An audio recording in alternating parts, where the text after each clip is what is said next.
What are we talking about? Practice? We're talking about practice, man.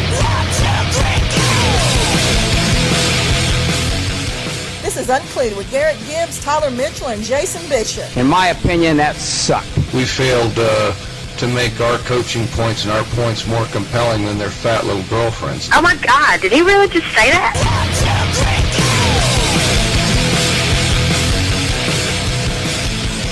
What you know, it's UnCleated. Jason Bishop, Garrett Gibbs, Tyler Mitchell, right here on the Bishop Media Sports Network. Got a little bit to get into today. We're going to talk about the Georgia-Auburn game, the debacle that cost Georgia the football game.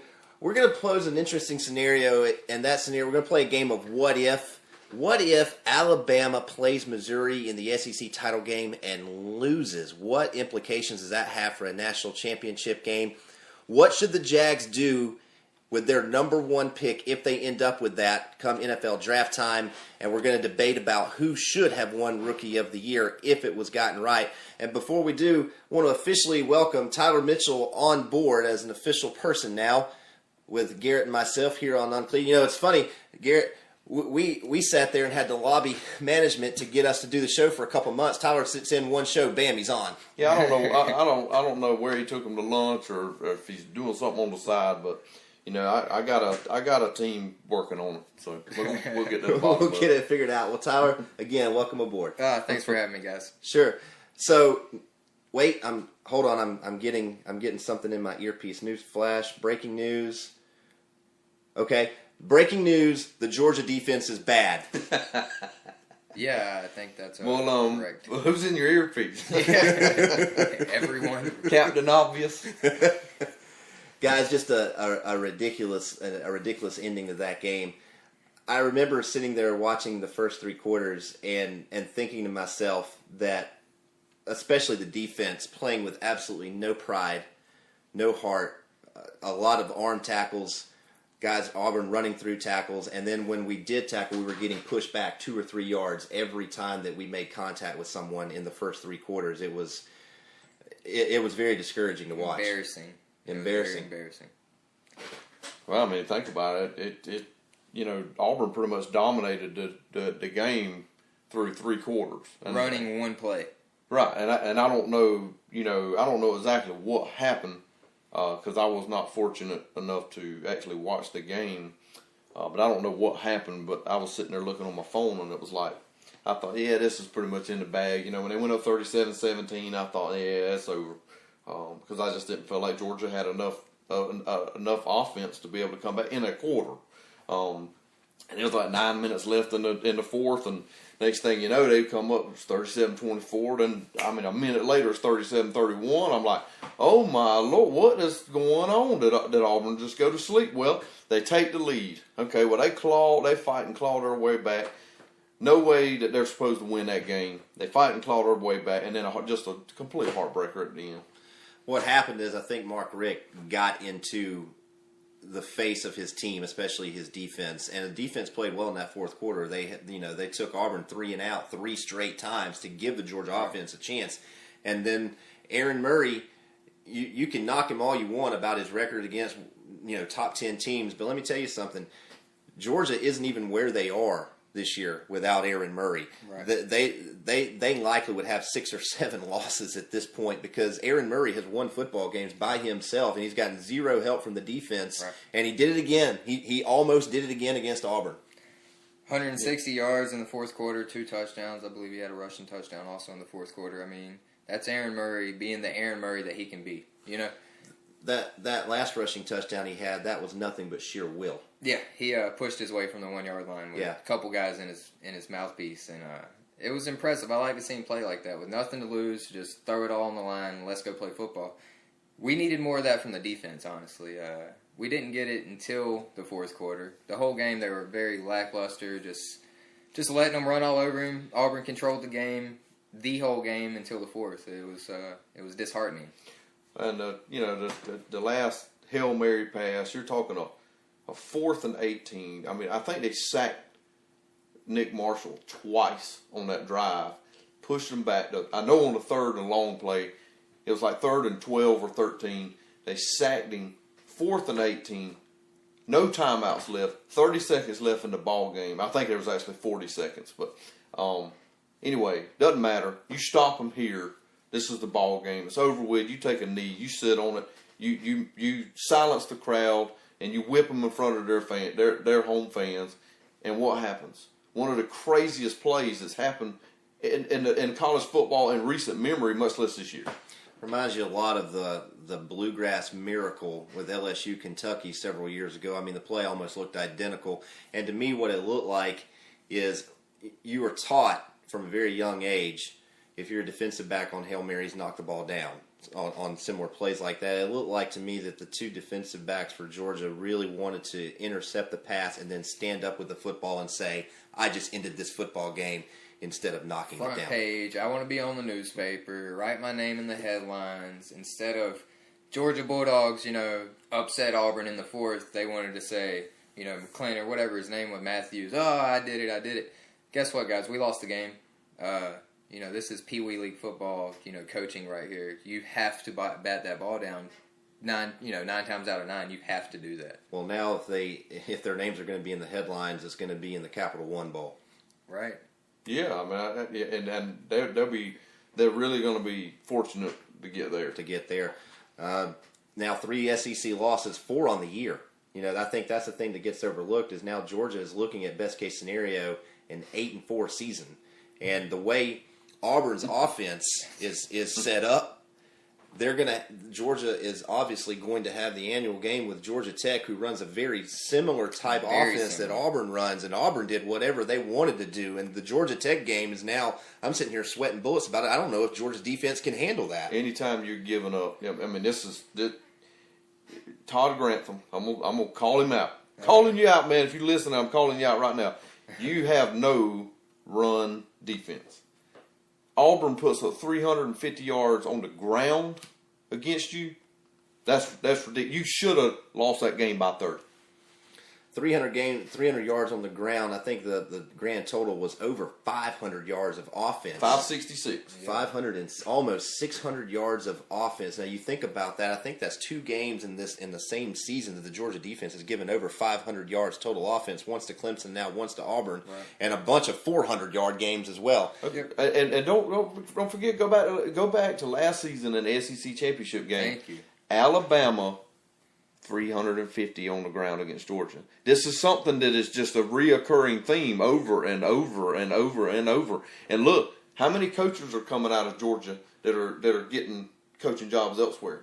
None. Mark Richt has not done a fantastic job. I'm gonna go ahead and say it. I don't think he's the right man for the job. I think we need to Georgia needs to start looking in another direction because he's not done a very good job of assembling a great coaching team around him. I don't think it's all him. I just think that he just does not have the coaching team around him. UnCleated on the Bishop Media Sports Network. Garrett Gibbs, Tyler Mitchell, Jason Bishop. One thing I want to mention about that, the thing that scares me about if we go that direction, look at what happened to Tennessee when they let Phil Fulmer go.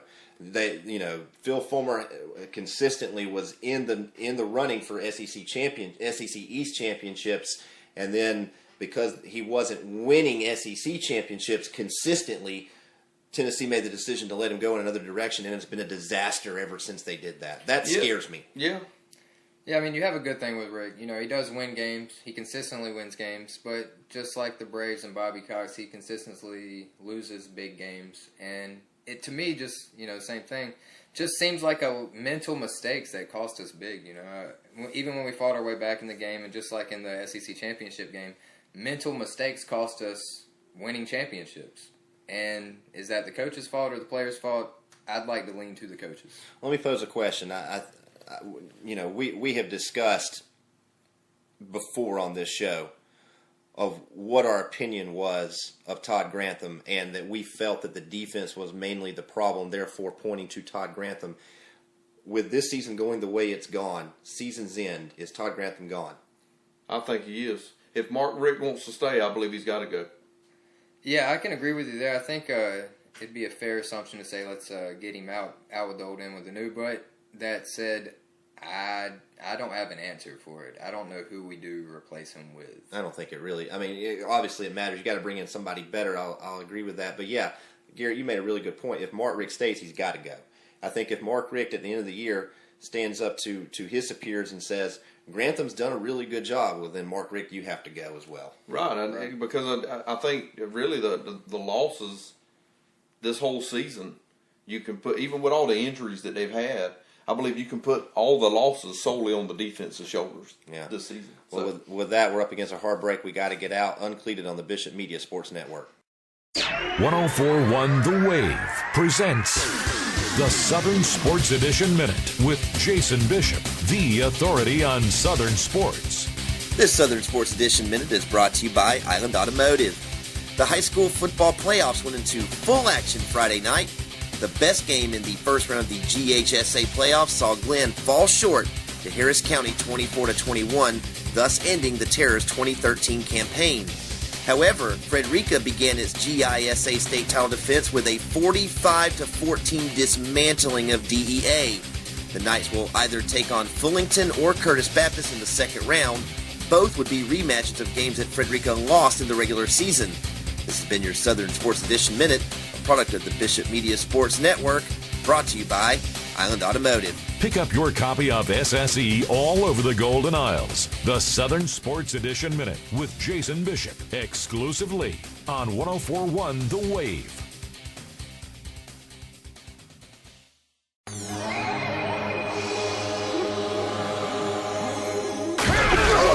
Do you want football coverage?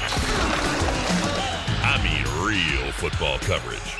Your answer then is Southern Sports Edition and the SouthernSportsEdition.com. SouthernSportsEdition.com. From high school football to the pros, no one knows more and has better perspective on the teams you care about. Bulldogs, Falcons, Braves, and everything Southern Sports. The Southern Sports Edition and the SouthernSportsEdition.com has names you know and trust. Guys from here, born and raised. Names like J.C. Outlaw, Kevin Price, Jason Bishop, and many more you know and trust. Ask your mom now. They'll tell you. The Southern Sports Edition and the SouthernSportsEdition.com. SouthernSportsEdition.com is your unmatched source for Southern sports, period. The Southern Sports Edition at the SouthernSportsEdition.com.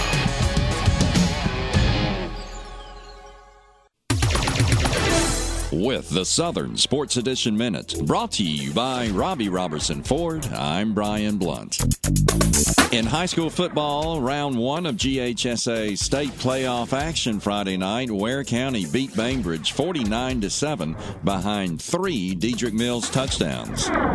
Meanwhile, Pierce County downs Thompson 35-14 in Bearville. So next week, the Gators will host the winner of Saturday night's Northside Warner Robins McIntosh game, and the Bears will travel to Troup County to play Callaway. Be sure to pick up your free copy of the Southern Sports Edition at Robbie Robertson Ford, 2825 Memorial Drive in Waycross, and visit us online at thesouthernsportsedition.com. The Southern Sports Edition is a product of the Bishop Media Sports Network and is brought to you by Robbie Robertson Ford.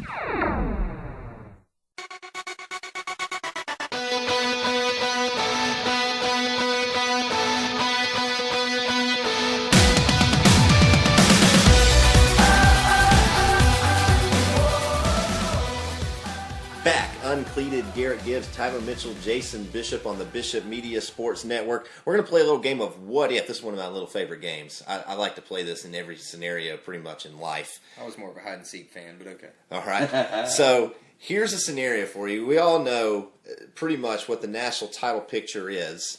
We're looking at Alabama, Florida State. I think if everything plays out the way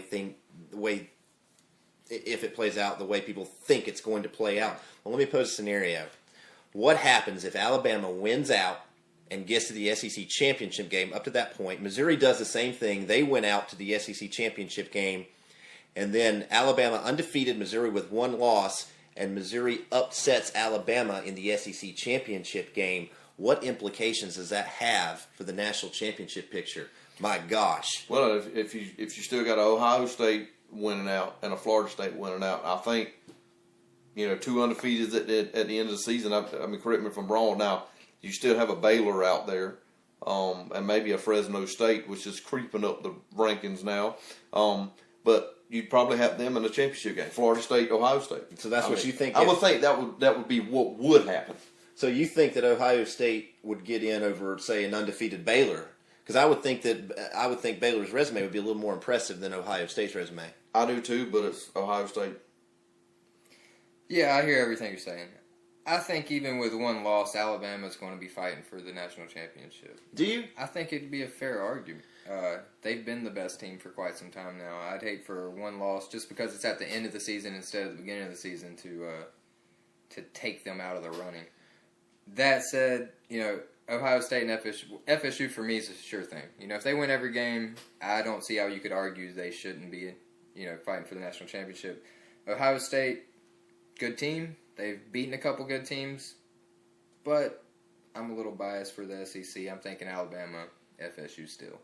Wow. Well, here's the thing. Revelation. I think the normal procedure in situations like this where you have maybe a couple of undefeated teams, or right there at the end of the season, and then an SEC, a one-loss SEC champion. Typically, what's happened there is the one-loss SEC team jumps whoever is the undefeated team with the weakest schedule. Right. So if that's the case, now I'm not disagreeing, because I think to the eyeball test, the two best teams in the country, Alabama, Florida State. Right. But if Missouri beats Alabama in the SEC championship game, the one-loss SEC champion isn't Alabama. Right. It's Missouri. There's no way that you could take Alabama over Missouri and then tell Missouri you don't deserve to be there. Right. I mean, that's going to throw the BCS dilemma. That's going to throw a big monkey wrench in all those plans. I mean, and what can you say? I mean, I think if Alabama loses the championship game, whether it be Carolina or Missouri, I think it takes them out of the championship. I mean, I know they went in a couple of years ago against LSU, 2 years ago, and they weren't the SEC champs, and they still got to play for the title. But I mean, I don't believe there was 2 undefeateds right on tail grabbing them either at that particular time. So I think this season is a little different, because I don't think anybody's going to take Ohio State down until they play a more credible team like Alabama, like Florida State.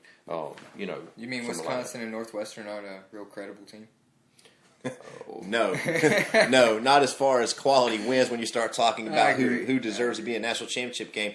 Okay, so like I just said, I feel like if Missouri does win that football game, I think it eliminates Alabama, and I think Missouri's got a pretty solid case. Florida State, you look at their resume. If they win out, their best win is going to be Clemson and maybe a decent Miami team. So they've looked impressive anybody they play. But as far as quality wins, it's not very many. And then you take a look at an undefeated Baylor, who hasn't beaten a top 10 team, but they've beaten a ton of top 20 teams out there in the Big 12. And I think their resume is probably going to be the most impressive as far as the undefeateds. And then you look at Ohio State, again, they haven't played anybody. Their best win will likely come in the Big 10 championship game against Michigan State, who is a top 20 team, not a top 10. Right. So, and the thing is, Stanford loses, takes themselves out of the equation, and now we're staring back at Oregon having a chance to go to the Pac-12 championship, win, and they've got one loss sitting there, and their only loss would be to a good Stanford team, which is a quality loss. You can make an argument for them. Well, you might say that Oregon, if they win out from here and win the Pac-12, they might jump Baylor or Ohio State or one of the undefeated. I think if Florida State wins out, I think they've solidified the number 2 spot or the number 1. Absolutely. If Bama gets beat. I think without question that's the case. But the question is, who's going to be the 2 spot? Right. That's where it's wide open. UnCleated on the Bishop Media Sports Network. Garrett Gibbs, Tyler Mitchell, Jason Bishop. I think the 2 most impressive resumes are going to be Baylor. Despite the fact they don't have that signature win, I think their resume is going to be most impressive. And I think of the teams that we're discussing, the other most impressive resume is going to be Oregon. But for me, I think that with the Missouri beating Alabama, if it happens, you have to take Alabama out of the equation. Oregon's got one loss, so I don't really think that they should be in the discussion. Florida State only has that really one quality win against Clemson. I'm not taking them out of discussion. Ohio State's schedule has been so weak. For my money, I would go Florida State Baylor for the two teams to get in if Alabama loses. Yeah, that could very well play out for sure. And I think, even with the resume that Florida State has, the wins over Miami and Clemson, I mean, let's face it, that's, at the time, Maryland was in the top 25 when they played them, but they weren't a top 25 team. No. Let's face it. I mean, I don't even think they crossed 50. But they're averaging, giving up 11.1 points a game. I mean, I think their defense is where Florida State has really made the leaps and bounds. Yeah, all the attention is on Jameis Winston.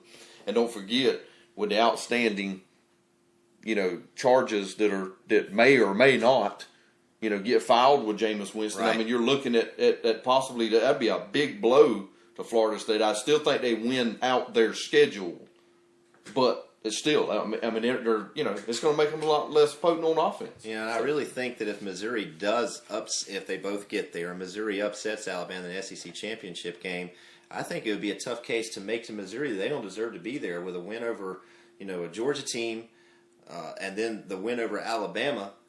That's tough to tell somebody that you don't deserve to be there, and you've gone through the SEC with one loss. Where just about every year, if there's a one-loss SEC champ, somehow, some way, they finagle their way into the championship game. Yeah, they're up there. And I even see a one-loss Alabama team still considered one of the best 3 or 4 teams in the nation. I mean, how far are they going to drop if they lose to Missouri? I don't think they'll go below 5. I don't think they're dropping far. Missouri right now, as we said, it's a top 10 team, and Alabama's number 1. I just find it hard to see Alabama dropping too far, and these teams pushing ahead of them. Well, I'll be honest, I don't think any of this, and I know you started off the segment with hypotheticals, but I think Alabama's going to win out. And I think Florida State's going to win out. And I think that's going to be your national championship. Well, hold the phone now. We talked a little bit about this last week about Florida State winning out. Hold on now. Everything happened. We discussed this last week where I was kind of saying, if everything goes away, I kind of see it going this coming week. Florida State might very well end up playing Duke in the ACC championship game. And folks, if you haven't been to church, it's time to get there because Duke is going to be in the ACC championship game. Yeah, they got a chance.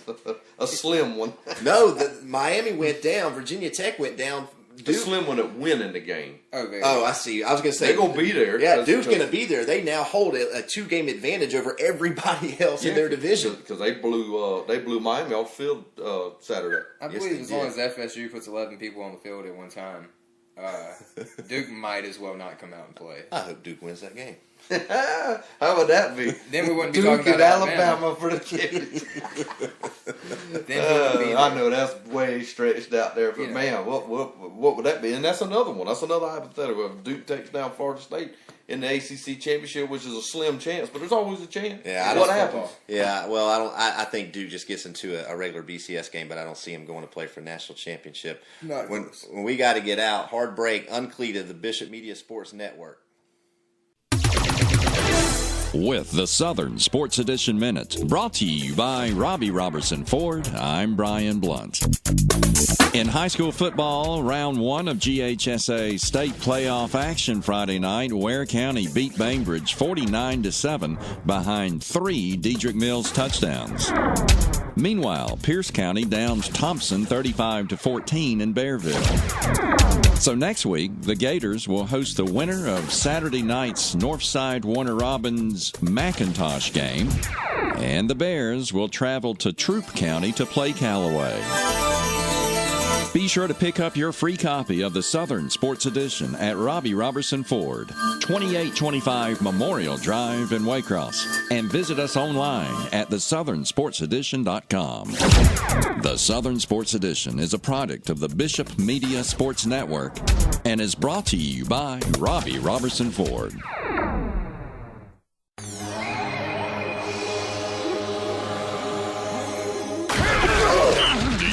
Football coverage. I mean real football coverage. Your answer then is Southern Sports Edition and the SouthernSportsEdition.com. SouthernSportsEdition.com. From high school football to the pros, no one knows more and has better perspective on the teams you care about. Bulldogs, Falcons, Braves, and everything Southern Sports. The Southern Sports Edition and the SouthernSportsEdition.com has names you know and trust. Guys from here, born and raised. Names like J.C. Outlaw, Kevin Price, Jason Bishop, and many more you know and trust. Ask your mom now. They'll tell you. The Southern Sports Edition and the SouthernSportsEdition.com. SouthernSportsEdition.com is your unmatched source for Southern sports, period. The Southern Sports Edition at the SouthernSportsEdition.com. 104.1 The Wave presents the Southern Sports Edition Minute with Jason Bishop, the authority on Southern sports. This Southern Sports Edition Minute is brought to you by Island Automotive. The high school football playoffs went into full action Friday night. The best game in the first round of the GHSA playoffs saw Glenn fall short to Harris County 24-21, thus ending the Terrors' 2013 campaign. However, Frederica began its GISA state title defense with a 45-14 dismantling of DEA. The Knights will either take on Fullington or Curtis Baptist in the second round. Both would be rematches of games that Frederica lost in the regular season. This has been your Southern Sports Edition Minute, a product of the Bishop Media Sports Network, brought to you by Island Automotive. Pick up your copy of SSE all over the Golden Isles. The Southern Sports Edition Minute with Jason Bishop, exclusively on 104.1 The Wave.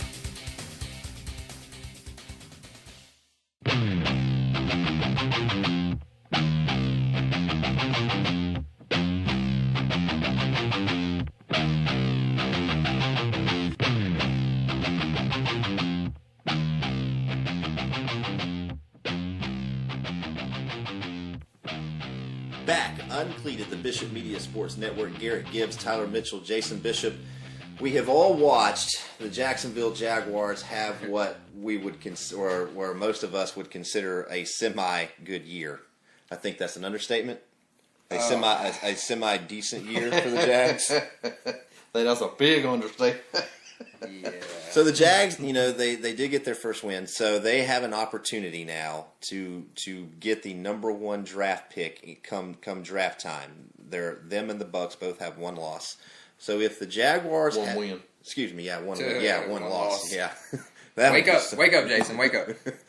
With one win, if the Jaguars get the number one pick in the NFL draft, what should they do with it? I mean, should they draft a quarterback, build around? Should they trade the pick and try and bring in some other guys and find a quarterback elsewhere? To me, there's a lot of factors depending on if you get a quarterback or not. Are we going to keep MJD? Are they going to keep Maurice Jones-Drew for the long haul? Because that's going to be a position that if you're getting a quarterback, you're going to want to have a running game, or you're just throwing this guy to the wolves to get beat up. Again, Justin Blackman, what's the future with him? Is he going to continue with the drugs avenue, or are we going to try to play football? Because when he's playing football, it's pretty obvious that he's a really talented wide receiver. So I say, if you got Blackman playing, if you got Maurice Jones-Drew playing, go for a quarterback. And, who that quarterback's going to be, I have a couple ideas in mind. Well, good. Yeah. Keep those thoughts in mind. I think we'll discuss that in a second, because I can see Garrett just drooling here. Yeah, I think you got a couple of options. I mean, you got the guy from what's that quarterback's name from Louisville? That Teddy Bridgewater. Yeah, I think that was my preseason Heisman pick, actually. But wrong. Anyway, yeah, I was wrong on that. Well, it ain't over yet, I guess. But anyway, Bridgewater. I mean, he'd be a good fit in Jacksonville. I think anybody other than what they have is going to be a good fit. Don't forget you got Marcus Mariota coming out of Oregon. I mean, I don't know where he's going to fall. I think he's ranked, second overall on the big board. But, you got that Jadeveon Clowney. He's going to be coming out of Carolina. That's going to get everybody's attention.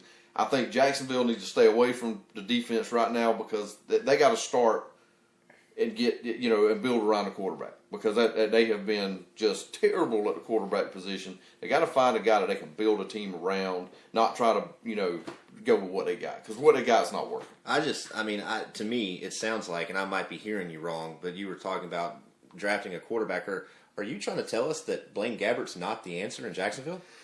I don't think anybody they got's the answer in Jacksonville. I mean, you know, I saw an interesting stat, and this has been a couple of years ago now, but they said since the 2000 draft, and this was when they pretty much what is the end of the Jaguars' legacy, you know, the end of their good years. That they had, the good years that they had, you know, the late 90s and all, and they had like all of the players they drafted in the first round just about were like not even in the NFL anymore. Right. I think they're not even spotting good talent. So I mean, it's I don't know. I want to go with it. If they pick Teddy Bridgewater, then I'm looking at him to be a bust because that's just whatever they pick's probably not going to be the right pick. Is what I'm thinking. UnCleated on the Bishop Media Sports Network. Garrett Gibbs, Tyler Mitchell, Jason Bishop. Tyler, you said you had a couple of guys. If the Jaguars went the quarterback direction that you had in mind, who are they? Yeah, honestly, just like Garrett was saying, I think Bridgewater would be a good fit. I think he can come out of college and be an NFL quarterback. Now, is he going to be a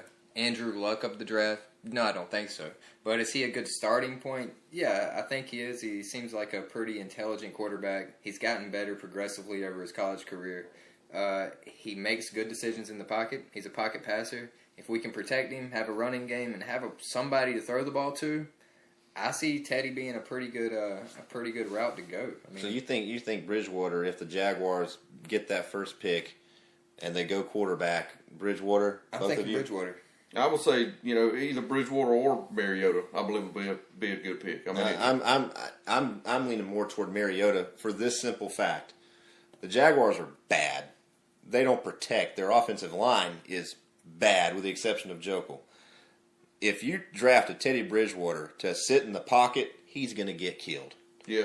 If you're going to draft a quarterback, you better draft somebody that's mobile and that can throw the football. So that mold, to me, Marcus Mariota is the best. He's going to be able to get out of the pocket, make some plays on busted plays because he doesn't get protection and has a strong enough arm to make the throws in the NFL that he needs to make. Yeah, that's a good argument. I mean, thinking about that, when they drafted Jokel, they are trying to. You can tell they're trying to build an offensive line. Well, he goes down, mid-season with an injury, out for the year.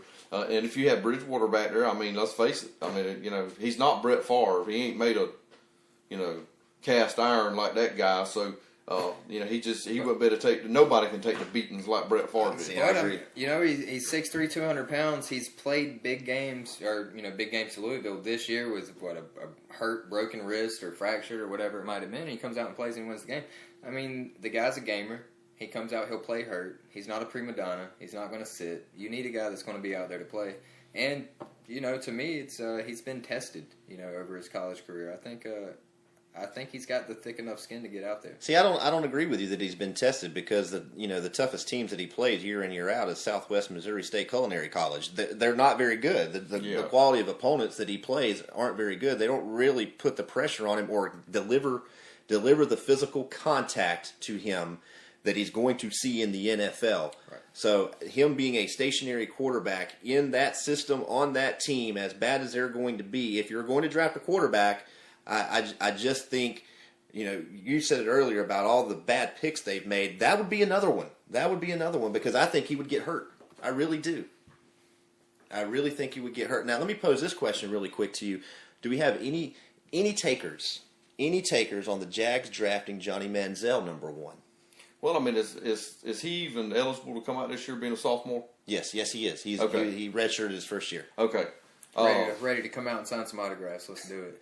Well, I mean, hey, if the Jaguars pick him, man, he's going to be a bust. Come on, Jaguars, pick Johnny Football. No, I mean, I could say, he's not a very large guy, and to move around, scoot around like he does, I'm curious to see what's going to happen when he gets to the pros. He's a really accurate quarterback. He can make the throws. He can make the plays. I just want to see him get hit a couple times, see how he holds up. Well, and a lot of people say the same thing about Russell Wilson. Russell Wilson. Exactly. That's a very good point. He's one of the top ones in the league. I mean, the guy can. He's just a player. But he doesn't run like Manziel. Manziel looks to run almost first. And he makes one read, and if it's not there, he might go to the second. But if that second's not there, he's out. Well, and that being said, I mean, Wilson did that in college too. When he got to the pros, he had to take a little more time because he's not going to stand the physical abuse that he's going to get making one read, tearing out down the field. That's a good point. He did make the transition, and he's done it well. As a coach or anybody else in the organization, you got it. That's what you're telling the guy. That's what you want to see happen. And can Manziel make that change? We see RG3 hasn't really been able to make that change too well. And he came out number 2. Like, this guy's a really good quarterback. Can Manziel make the change?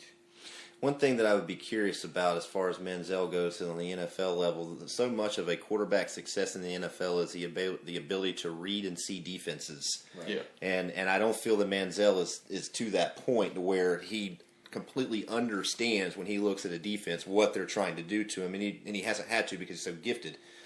In the NFL, those guys are going to be bigger, stronger, faster.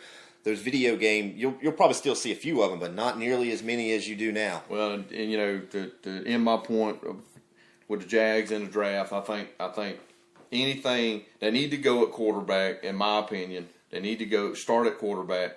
Anything they get will be better than what they got. That's a good point. But there's a good chance, based on previous history, they're going to be a bust, no matter who they are. So, they got 9 other picks to fall back on. Let's say we do get the quarterback, and by we I mean the Jags, and by we I do not mean I'm a fan. I think we got to get some wide receivers. If I'm a Jags guy, I'm trying to load up on some wide receivers. I'll tell you what, we need to get Bridgewater. They need to draft Mariota and Clowney and Manziel. Just draft them all. One out of 3. Like Milo said, it ain't bad. So hopefully 1 out of 3 would work. But the Redskins, get 2 quarterbacks that they haven't been too unsuccessful. I think Kirk Cousins was a good pick for him. I think it's a real good pick. Yeah, I agree. What's funny, off topic here, Garrett comes strolling into the studio today decked out in camo. Y'all can't even see me over here, man. That's true. You blend in well with the wood grain walls. He was out in the parking lot, and he was like, "What's up, man?" I was like, "God, I hear Garrett, but I don't really see him." Yeah, all I see was your face walk by, man. You're blending in. Well, you can't see us as we're about to go to break here. UnCleated on the Bishop Media Sports Network. 104.1 The Wave presents the Southern Sports Edition Minute with Jason Bishop, the authority on Southern sports. This Southern Sports Edition Minute is brought to you by Island Automotive. The high school football playoffs went into full action Friday night. The best game in the first round of the GHSA playoffs saw Glenn fall short to Harris County 24-21, thus ending the Terror's 2013 campaign. However, Frederica began its GISA state title defense with a 45-14 dismantling of DEA. The Knights will either take on Fullington or Curtis Baptist in the second round. Both would be rematches of games that Frederica lost in the regular season. This has been your Southern Sports Edition Minute, a product of the Bishop Media Sports Network, brought to you by Island Automotive. Pick up your copy of SSE all over the Golden Isles. The Southern Sports Edition Minute with Jason Bishop, exclusively on 104.1 The Wave.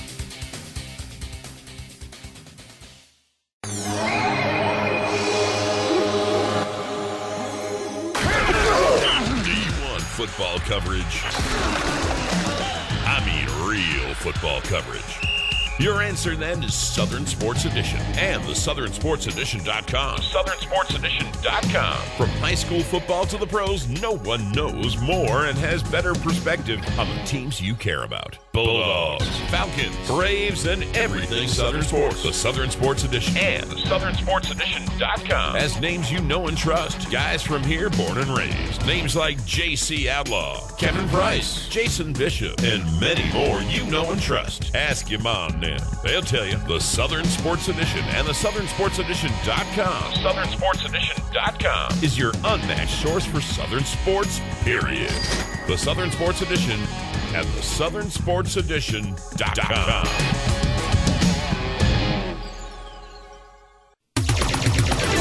With the Southern Sports Edition Minute, brought to you by Robbie Robertson Ford, I'm Brian Blunt. In high school football, round 1 of GHSA state playoff action Friday night, Ware County beat Bainbridge 49-7 behind 3 Dedrick Mills touchdowns. Meanwhile, Pierce County downs Thompson 35-14 in Bearville. So next week, the Gators will host the winner of Saturday night's Northside Warner Robins McIntosh game And the Bears will travel to Troup County to play Callaway. Be sure to pick up your free copy of the Southern Sports Edition at Robbie Robertson Ford, 2825 Memorial Drive in Waycross, and visit us online at thesouthernsportsedition.com. The Southern Sports Edition is a product of the Bishop Media Sports Network and is brought to you by Robbie Robertson Ford.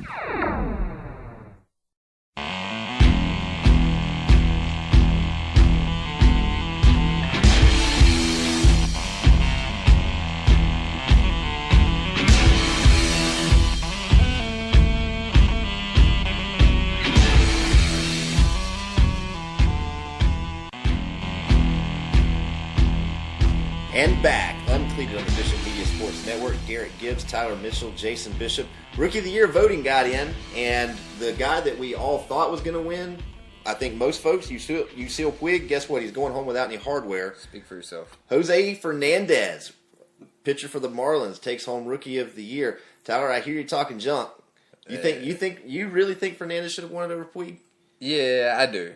Fernandez contributed consistently throughout the year. The guy's a gamer. He's a hard-nosed baseball player. He comes out there, pitches 172 innings, a 2.19 ERA. 2.19, let me put this in perspective for you. There was only one guy in the National League with a better ERA, and that was Clayton Kershaw. As perspective goes, I mean, when you're in the debate for top 2 pitchers in the league and one of the guys is a multi-year Cy Young winner, and you're right there with him, I don't think that any awards you receive are unwarranted. To your point, 187 strikeouts in his rookie campaign. Yes. Not too shabby. That's pretty good. Yeah, not too shabby. Puig was close, though. Puig had 97. Unfortunately, that was on the wrong side of the field. When Puig came in, I'll give you his numbers really quick. 319, 19 home runs, 42 RBIs. The Dodgers were dead and buried. This is the argument that I'm going to make for Puig. Right. It's more, he had good numbers, but this argument is more about how much he meant to his team. The Marlins finished bottom of the basement. 60-something, 100 losses. Dodgers were dead and buried when Yasiel Puig got called up, and all of a sudden, from day one, the day that he stepped in the Dodger locker room, they got things turned around, and they won the division going away. And it's not, and I don't really think that it was so much of the production they got from Puig, but I think it was just his energy.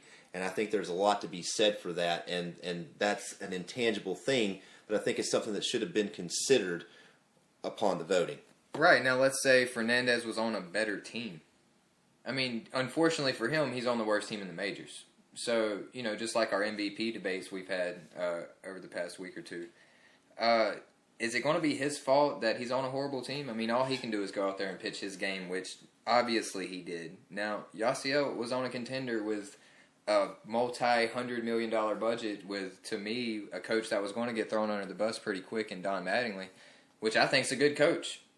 Do you give all the credit to Puig for lighting the team up, or did we stand behind our coach a little bit and get pumped up? I'm not sure. I think I'm like you, Jason. I think when Puig, before he came in, I think it was just going to be another one of them, spend $185 million to finish mediocre and finish behind the Giants in the West. And I like to call that the New York Metting it. Yeah, the New York Metting. Hey, that's a good term right there because that's they do that a lot. But before Puig came up, that's where they were going. I mean, they really were. I mean, you got Clayton Kershaw, and you got a good pitching staff, but they were going to finish, second in the West at best. Puig comes along. It just seems like he's playing on fire. It's not that he put up just ungodly, Mark McGwire rookie numbers as far as batting. It was his attitude. It just seemed like every time he got up to the plate, he got a single in the right field, and he's pumped up, throwing his helmet. I mean, he's just there's a fire about him, and when he's out in right field, and I think it carried over to the rest of the team. I really do. I think he was more of a mental advantage than anything else. Yeah, you say fire, I say arrogance. I don't. I'm old school. I'm not a big fan of the guy every time he gets a single, pointing to everybody, talking to his bench. Yeah, go me, go me. Granted, when you're at home, that does big things for the crowd. I can see it, but at the same time, it kind of I agree with you, Kind of gets Tyler. under my skin. You know, I'm not a big fan of a guy just running out there and just you know, always in your face, whatever. But it ain't bragging if you're backing it up. You know, if you're putting up the numbers, it's like, you know, back in the day when Roy Jones Jr. was on top of his game. Love Roy Jones. He's my favorite boxer of all time. But it ain't bragging when you're knocking people out every week. It's bragging when you talk third person, which is what Roy Jones did consistently and got on my nerves too. But anyways, that's for another day. You know, it's hard to argue against Puig. You know, he did bring some excitement to the game, but I will argue it. So what I'll say is Evan Gaddis brought just as much fire to the Atlanta Braves. Granted, we didn't have a spot we could have him a catcher every single game, which I think really hurt his run for Rookie of the Year. Putting him in left field made him look bad at times, making errors, which, you know, anytime you're going to put a slow catcher in the outfield, you're going to have mistakes. But numbers-wise, just apples to apples. 21 home runs, only had a 243 batting average, struck out, you know, 15 or so times less. But, you know, he had 23 more RBI than Puig. That's almost 30% more RBI. That's pretty impressive. In one game more, which one game he pinch hit a lot too. So how many more games did Gaddis play than one single more game statistically? But he had 30 less at bats. I think to your point about Gaddis is that when McCann got back and then the Braves got back a ton of their starters and everybody got healthy, there's no place to play him, and so he sat the bench a lot, had a lot of pinch hit appearances, and he didn't play nearly the amount of games that Puig played. Right. When you start taking those things away, one at bat shouldn't count as a full game when you're looking at that.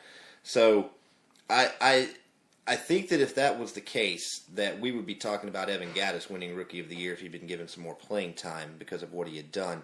And the guy was clutch. I was about to say, when he did play, he made it count. When you have, like we were talking about earlier, when you have over 10 of your home runs, 10 out of your 21 home runs are game-tying or go-ahead or game-winning home runs, that's clutch. I mean, that's pretty impressive. You know, I want to come back to Jose Fernandez for just a second. You were making the argument earlier that you know he pitched for a bad team, horrible team, and yet he found a way to win 12 games. Pretty impressive. That is impressive on a last place team. To your point, he only lost 6 out of their 100 games. You know, and won 20% of their wins. The kid went out there, they literally had to snatch the ball out of his hand to get him to come off the mound. The kid wants to play. 172 innings, giving up 10 home runs, 187 strikeouts, more than one strikeout an inning. His opponent's batting average against him was 182. That is ridiculous. I mean, that's Dan Uggla. You know what I'm saying? That's everybody on the team's batting like Dan Uggla. And that is impressive. But they didn't hit 22 home runs. No, only 10. So that's what I'm saying. You're getting the Uggla without the home runs when this guy pitches. He's pitched against the Braves, so I've watched him quite a few times. And every time I watched him pitch, it was exciting to watch. Even though I'm absolutely not a Marlins fan, and he was pitching against my team. The kid was fun to watch. I mean, he put up crazy numbers. He throws hard, and even when he's batting, he's fun to watch. That is impressive. 10 home runs you give up all year. Yeah, that's impressive as a rookie. And I think honestly, quite a few of those were against the Braves. And I was just looking at. He spent all of last year, and he played single A. Yeah, he's in single A ball. But obviously, they saw something in the kid. He throws fire. He's fun to watch. Yeah, Braves need to look into him. Yeah, maybe this David Price debate's for the birds. Where's this? Let's get Fernandez. They got him locked up for like 12 years. Well, if we know anything about the Marlins, we know they don't keep talent. So the Braves have a chance. Yeah. Did I tell you guys about my night last night? No, you didn't. I didn't tell you about it. You briefly did, I think, when we set up this morning, but you didn't go too far into it. I thought it sounded like you was a little aggravated about it. So. Went out of town with a friend of mine, driving to maybe an hour away, and tire blows about 10 o'clock at night on a country road, middle of nowhere. We decided. So did she change the tire for you? Actually, the decision was made to leave the vehicle sitting on the side of the road to go to dinner. So left the vehicle there, and then this morning actually got back around to trying to change the tire. Got the tire changed, put the spare on, and after we dropped the vehicle, found out the spare was flat. Wow. No air in the spare. Done. So then deflated just like the Georgia Bulldogs. Oh yeah. So trying to get the decision's made to try and pull it off the road on a flat spare, and the tire comes off the rim. Wow. So keeps getting better. It doesn't end. And so the vehicle that we actually had driven to change the tire on the vehicle, we decided that we're going to regroup, reevaluate, come up with a better plan. So we hop in the vehicle to leave. Battery's dead. Oh. No joke. No joke. So did the car mysteriously catch fire on the side of the road, or did you bring it back home? Yeah, I'd have definitely got away from that. That would have been an There is a insurance such claim thing as immediately. spontaneous combustion. That's right. And I'm thinking that was next on the list. That's one of those things where you're like, all right, I'm not meant to deal with this right Well, at now. least the Bulldogs won. Or it's not so spontaneous combustion when you take a match and throw it in the gas tank and burn what little gas, whatever's left in the tank. Thought crossed my mind. Just boom. Thought crossed my mind. We need a new battery. Well, honey, we need a new motor. We need a new car. Yes. Because I just blew it up. Just don't tell anybody. That's going to do it for us. This has been Uncleated on the Bishop Media Sports Network. Signing off for Garrett Gibbs, Tyler Mitchell, I'm Jason Bishop. Yes, sir.